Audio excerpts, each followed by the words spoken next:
¿Por qué esto hace daño a la nación? Porque resulta que un monopolio cobra caro porque controla el mercado.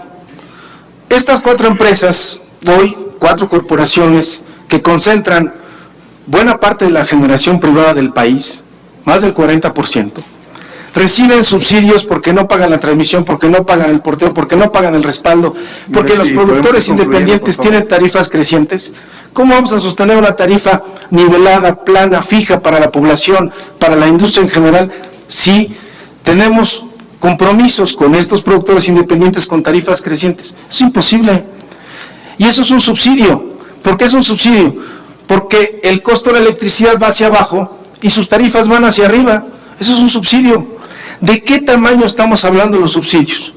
¿De qué monto? Estamos hablando de 490,000 millones de pesos.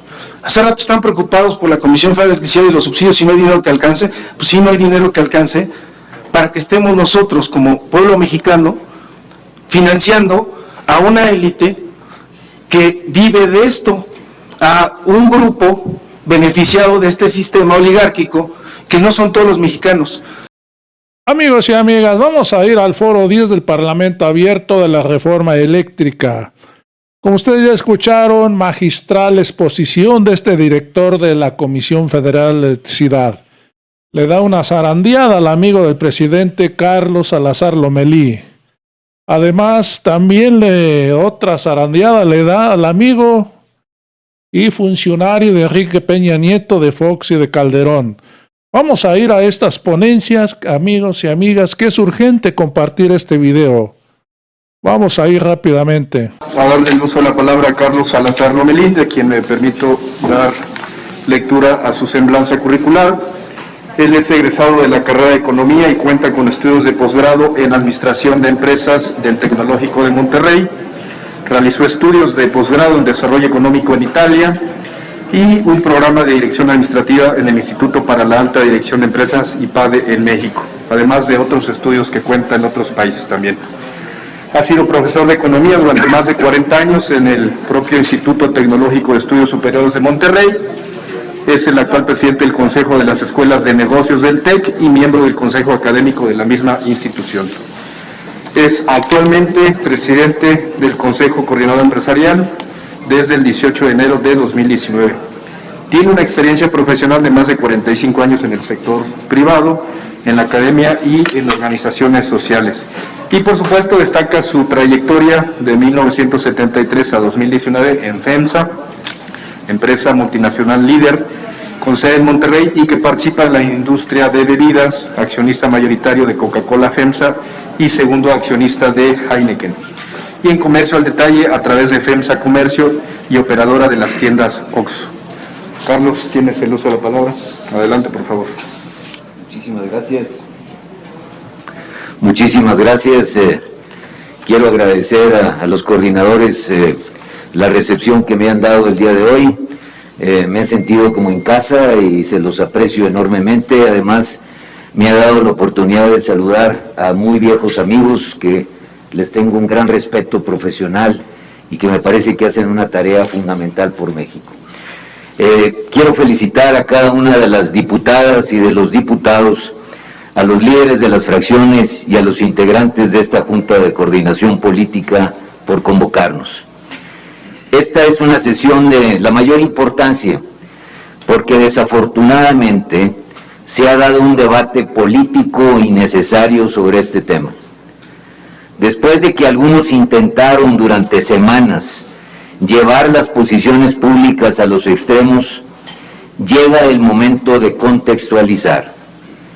Hemos escuchado todo tipo de argumentos, muchos de ellos sin sustento técnico ni visión de futuro, pero más importante, sin pensar en México, sin pensar en México. En la historia de nuestro país, cada vez que nos dividimos, perdemos todos. Cada vez que prevalece la polarización, se esfuman las oportunidades de bienestar para nuestros hijos. Debemos de llevar la discusión al centro, a la racionalidad, con datos duros y con responsabilidad. Se requiere un debate genuino, adecuado, pedagógico, responsable. Por eso creo que este Parlamento abierto, señores diputados, puede convertirse en un hito, en un punto de inflexión en la forma de proponer política pública en nuestro país. Los felicito. En los últimos 30 años, el modelo eléctrico ha evolucionado para lograr 4 objetivos prioritarios para México. 1, dinamismo económico. 2, finanzas públicas sanas que favorezcan los objetivos sociales. 3, sustentabilidad ambiental. Y 4, integración global. En sus distintos esquemas y siempre bajo la rectoría del Estado mexicano, la participación privada en el sector eléctrico ha logrado avances incuestionables. 1, las empresas lograron acceder a suministro eléctrico más competitivo. 2, los recursos presupuestarios destinados al sector se optimizaron, incluyendo el fortalecimiento financiero de la Comisión Federal de Electricidad. 3, se avanzó aceleradamente en la transición hacia fuentes limpias.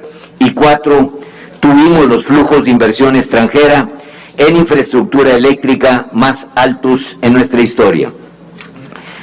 La propuesta de reforma constitucional implica regresar a México a un modelo cercano a los años de 1960. ¿Cómo era México en ese entonces? La electricidad la generaba solo el gobierno, no había reguladores especializados, la economía mexicana estaba cerrada al mundo. Nuestro país ha cambiado, y ha cambiado mucho en las últimas décadas. Hoy México es una economía grande y moderna, abierta al comercio y a la inversión de todo el mundo, y que aspira a ser uno de los grandes países del mundo, trayéndole bienestar a cada uno de los mexicanos. Nuestra población se ha triplicado. La economía ha crecido 8 veces el tamaño que teníamos en los años 60. El consumo eléctrico ha crecido 30 veces más que el que teníamos en los años 60. El cambio climático nos ha forzado a actuar con enorme urgencia para mitigar sus consecuencias. Me llamó mucho la atención ver, cuando comparé estos datos, que la temperatura promedio de México en los años 60 era de 20 grados y medio y hoy es de 22 grados. Así que los que nieguen el impacto del cambio climático, ahí lo están viendo en un dato clarísimo que por casualidad encontré cuando revisé esta información. Pongamos en contexto esta iniciativa de reforma constitucional en materia eléctrica. Todos, incluido el sector privado y los empresarios, que también somos mexicanos, queremos que le vaya bien a nuestro país. Queremos que el gobierno tenga los suficientes recursos para sostener los programas sociales. Aplaudimos la política del presidente López Obrador de ir incrementando ya un punto adicional del Producto Interno Bruto en gastos sociales adicionales. Nos parece una necesidad para el México coyuntural que estamos viviendo. Queremos que todos los mexicanos tengan acceso a energía barata y limpia. Queremos una Comisión Federal de Electricidad fuerte, vigorosa, eficiente, productiva y competitiva. Esta propuesta de reforma no logra lo que el presidente quiere para México y los mexicanos. Seamos claros, la Comisión Federal no va a desaparecer ni está en riesgo su existencia. Lo demuestran sus resultados financieros. ¿De qué estamos hablando? ¿Qué es lo que preocupa? Veamos con seriedad los números, pero sobre todo las proporciones. La energía eléctrica es el motor del bienestar, permite invertir, generar empleos, mejorar los ingresos de las familias. En 1992, los hogares mexicanos consumen el 27% de la electricidad que se genera en el país. Las empresas privadas consumen el 73% restante, dividido de la siguiente manera: 49 entre pymes, comercios, servicios y sector agrícola, y el 24 la gran industria. Ellos también son clientes y también son mexicanos. Por ellos también nos tenemos que preocupar. Tenemos que entender que el mercado eléctrico tiene tres grandes fases y pasos: la generación, la transmisión y la distribución. Toda esta discusión que hemos tenido hasta el día de hoy solo habla de la generación, y queremos recordar a los legisladores que tanto la transmisión como la distribución son monopolios del Estado, Invertir en transmisión y distribución es clave para impactar el costo del servicio eléctrico a la población y a las pymes. Dedicar recursos a estos servicios, cuya prestación es exclusiva del Estado, ayudará a reducir los costos de generación, permitiendo acceder a fuentes de energía renovables y de muy bajo costo. Además, al tener una red más robusta, el suministro eléctrico para los usuarios es más seguro y de mejor calidad. Sin ampliar las redes, la generación simplemente no llegará a los usuarios. Desafortunadamente, Comisión Federal Transmisión no ha ampliado la red de manera importante, a pesar de que, por ejemplo, solo en el 21 se recaudaron alrededor de 46,000 millones de pesos de la tarifa de transmisión. Esto sin contar las aportaciones a título gratuito que realizan los interesados. ¿Por qué surgen los esquemas de autoabasto y productores independientes llamados PIEs? A finales de la década de los 80 y principios de los 90, el monopolio eléctrico en México se enfrentaba a tres grandes problemas: el desarrollo y la construcción de centrales eléctricas por la Comisión Federal era lento, caro en comparación con otros países. México estaba saliendo de una severa crisis financiera, se renegociaba su deuda y el gobierno no tenía recursos para asegurar la expansión de capacidad de generación que requería el país. Debido a las restricciones en la inversión pública, se requirió complementarla con inversión de particulares, nacionales y extranjeros.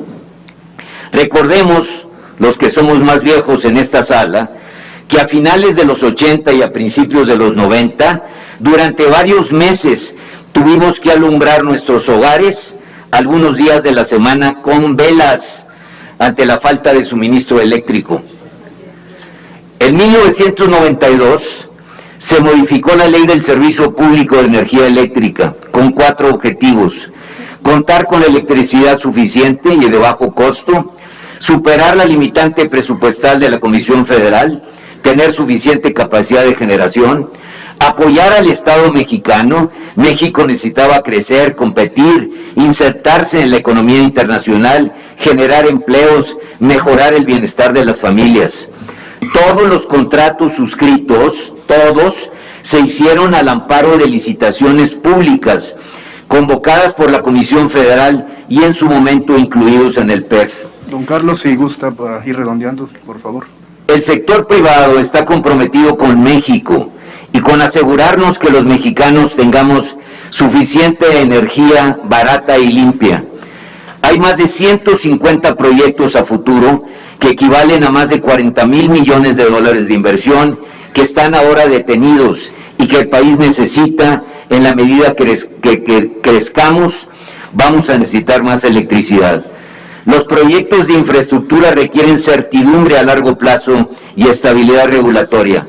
Si hay más oferta, bajará el precio, es un principio económico básico. Invertir en transmisión y distribución permitirá disminuir los altos precios de electricidad en ciertas zonas, lo que permitirá disminuir, como bien se dijo, los subsidios que el Estado otorga al suministro básico y que en el 21 fueron de 70,000 millones de pesos. ¿Qué más control necesita el Estado cuando, independientemente de quién genera y cómo se genera la electricidad, se tiene todo el control de los costos y de la manera de llevarla a los consumidores? Ahí está la soberanía, señores diputados. Algunos jugadores políticos han dicho que las empresas han operado ilegalmente, siempre. Esto no es cierto. Lo hemos dicho siempre. que se castigue quien haya violado la ley. No se requiere una reforma constitucional para aplicar las leyes que tenemos. Es la obligación de la autoridad de aplicarlas. Un sistema eléctrico eficiente que combine la rectoría del Estado con el mercado y la inversión privada requiere de una regulación Don Carlos, firme. sí, puede ir cerrando, por Estoy favor. terminando. Pero justa e independiente, que impida abusos, disminuya pérdidas injustificadas a los participantes. La reforma debe ayudar a fortalecer las finanzas públicas y los programas sociales, reducir la pobreza, que es lo que más nos preocupa y ocupa, hacer a México más competitivo para que la economía crezca, se genere más empleo y haya más bienestar para todos los mexicanos. Muchas gracias y discúlpenme por tomar unos minutos más de su atención.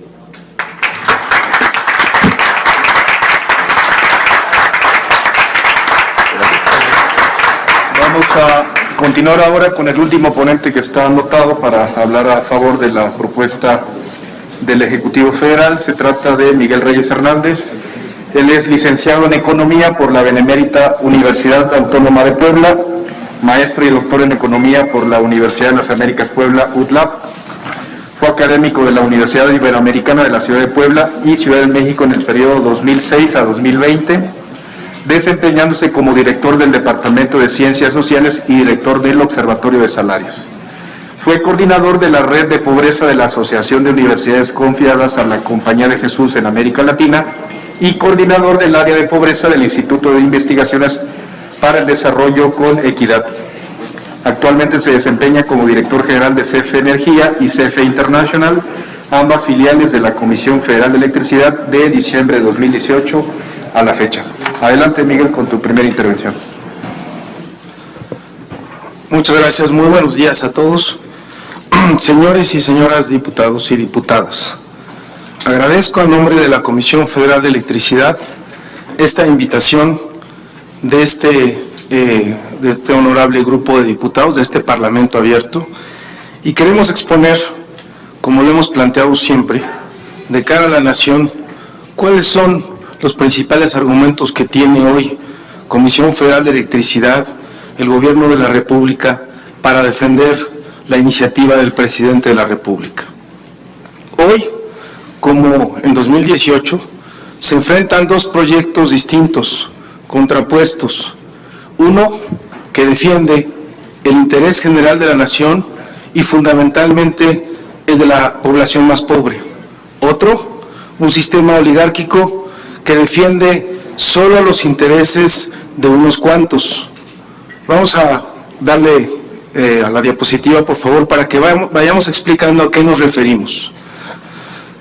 En el caso de la electricidad, como en lo que construyeron en todo el país, este modelo o sistema neoliberal, se da un modelo económico oligárquico, un sistema oligárquico en donde hay una alianza importante entre grandes monopolios, que aquí se espantan del monopolio estatal, pero nunca hablan del monopolio privado, nunca hablan del control enorme que tienen los grandes monopolios que están detrás de estas grandes corporaciones y que no tienen un poder económico local, sino global. Esta alianza, que veo que les da mucha risa, espero que tengan argumentos para plantearlo ahorita en el debate, esta alianza lo que expresa es una relación sólida entre monopolios de generación y grandes consumidores de electricidad. Estos grandes consumidores de electricidad que antes tenía la Comisión Federal de Electricidad permitían de manera natural que estas tarifas que pagaban ellos subsidiaran aquellas tarifas de los hogares más pobres, porque hay que decirlo, México es un país con enorme pobreza, más de la mitad de su población está en situación de pobreza. Es un país con enormes desigualdades. Y cuando la Comisión Federal de Electricidad tenía el control del sistema eléctrico a través de contar con los grandes consumidores y también con los pequeños consumidores, permitía ese control que estos grandes consumidores, de manera natural, en un sistema progresivo como en el caso de los impuestos, permitían subsidiar a los pequeños consumidores, aquellos en donde no es rentable llevarles la electricidad, aquellas cientos de poblaciones o miles de poblaciones en México, pobres, a los que los privados, estos monopolios, no les interesaría llevar electricidad porque no es rentable, porque tienen fines de lucro, a diferencia de una empresa pública, en donde lo que interesa es precisamente eso, el servicio público y una tarifa pública de electricidad. Le damos a la siguiente, por favor. ¿Qué es lo que sucede? Pues que tenemos defensores en todos lados de este sistema oligárquico que defiende estos privilegios. ¿Qué tipo de privilegios o de qué estamos hablando? Pues que pagan menos tarifas, que no pagan la red de transmisión, que son subsidiados, aquí se hablaba de subsidios, vamos para poner un ejemplo, los subsidios al consumo son 70,000 millones de pesos, porque ya no tenemos a esos grandes consumidores, ahora tenemos que recibir subsidios de Hacienda para hacerlo, pero son 75,000 millones de pesos, o sea más, lo que no pagan los privados, ni de respaldo, ni de transmisión, ni de un concepto nuevo que se llama demanda evitada, no lo pagan. Entonces, si no lo pagan, y es más que el subsidio de los consumidores, ¿de qué sistema estamos hablando? De un sistema de privilegios. Y aquí, como en todos lados, hay voceros que van a defender ese sistema de privilegios. Le damos a la siguiente, por favor. ¿Qué cosas son las que dicen o defienden? Primero, que se han invertido, de repente dan cifras de 50,000 millones, en otra ocasión de 44,000 millones de dólares. Vamos a aceptar la de 44,000 millones, pero realmente lo que han invertido son 11,000 millones de dólares, porque buena parte de las inversiones que tienen ellos las han financiado los mexicanos a través de sus ahorros en las Afores, los trabajadores mexicanos, las han financiado los bancos comerciales, es decir, los ahorros de los mexicanos, las han financiado la banca de desarrollo, o sea, los contribuyentes mexicanos. ¿Dónde están las inversiones que trajeron ellos, las grandes inversiones? Debería de verse eso en la formación bruta de capital fijo del INEGI, no está. Que nos los demuestren, o si traen todas las inversiones que ellos hicieron, no de las que se colgaron con la banca de desarrollo, no de las que se colgaron apalancándose con los bancos comerciales o con las Afores, que lo demuestren, porque hablan de una andanada de demandas que con esto yo no las veo. Le damos a la siguiente. ¿Qué otra cosa, digamos, esto lo voy a retomar en las preguntas, qué otra cosa adicional, le damos a la siguiente, por favor? ¿Qué otra cosa adicional dicen? Que además lo acaban de decir hace rato, ¿no? Nuestras tarifas son más baratas, son la mitad que las de la Comisión Federal de Electricidad. Sí, nada más que estas tarifas están, o estos costos están simulados. De esta cuestión universal que hablaba alguien que representó a la CRE hace muchos años y que dio el 83% de los permisos de autoabasto, y que obviamente es responsable de esa actitud ilegal.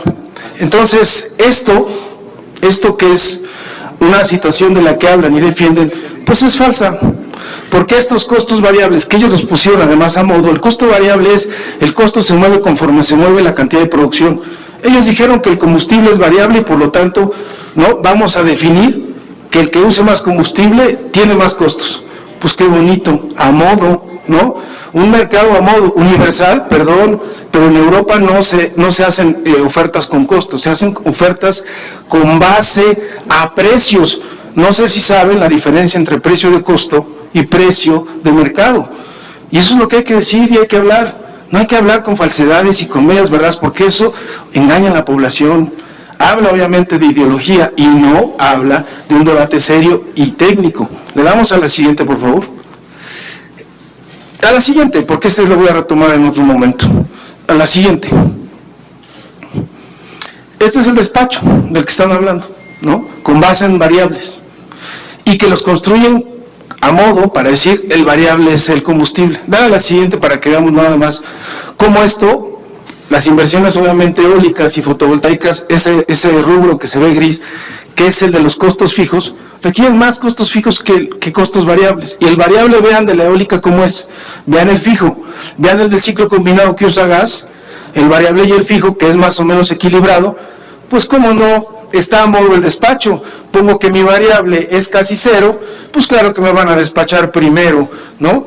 Entonces, todo el sistema en donde exfuncionarios de la CENER, de la CRE, operaban a favor de estas grandes corporaciones, ¿no? Pues se hizo para ellos, y hay que decirlo así. Y eso es lo que pretende la reforma, cambiar todo eso para equilibrarlo, para que sea el Estado mexicano, la nación, sin que ellos dejen de participar, porque van a participar con la mitad del mercado, pero regulados, para que sea el Estado mexicano el que regule este tipo de cosas. Le damos a la siguiente, por favor. Estos son los costos reales de generación unitarios, ya sin simulación, ¿no? ¿Quiénes son los más caros? Pues resulta que los más caros, por lo fijo, son los eólicos. ¿Dónde están los fotovoltaicos? A la mitad. Entonces, es una simulación completa de la que estamos hablando.